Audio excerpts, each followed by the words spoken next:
अमित जी जयपुर से। राधे राधे राधे महाराज जी। महाराज जी, भाव, चिंतन और कल्पना का स्वरूप क्या है?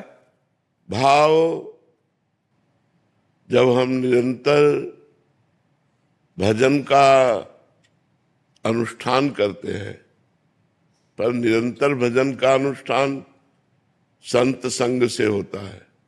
भजन न होई संग बिनु, भजन बिना नहीं प्रेम, छिन्हू भजन न छाड़िए, धरिए यह ध्रुव नेम। जब हम भजनानंदी संतों का संग करते हैं तो उनके कृपा प्रसाद से भजन में हमारे अंदर भाव आता है कि हम भगवान के लिए अपना जीवन समर्पित करें, हम सत्कर्म करते हुए निरंतर भजन करें। ये साधारण भाव आया।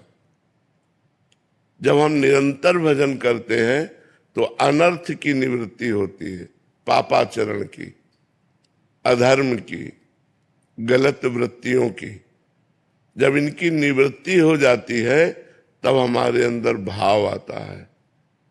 नाम में ऐसी प्रेममयी रुचि और भगवान में भाव का प्राप्त, और भाव ही भगवान की प्राप्ति कराता है।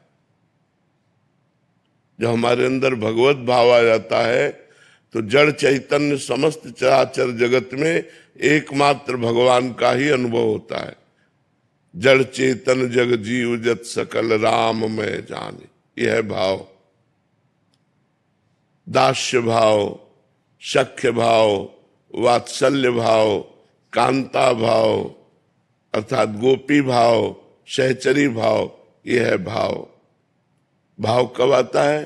पहले साधु संग, भजन में हमारे अंदर भावना आना कि हमारा प्रतिक्षण भजन हो, अनर्थ की निवृत्ति, फिर भजन में गाढ़ रुचि, फिर भगवत भाव, फिर भगवत प्रेम, भगवत प्राप्ति, ये क्रम है। चिंतन ना ये वाचिक जप है, ना उपांश जप है, ये मानसिक जप है। राधा तो अंदर चल रहा है, राधा जो चल रहा है वही सुन रहे हैं, वही लिख रहे हैं, इसे चिंतन कहते हैं।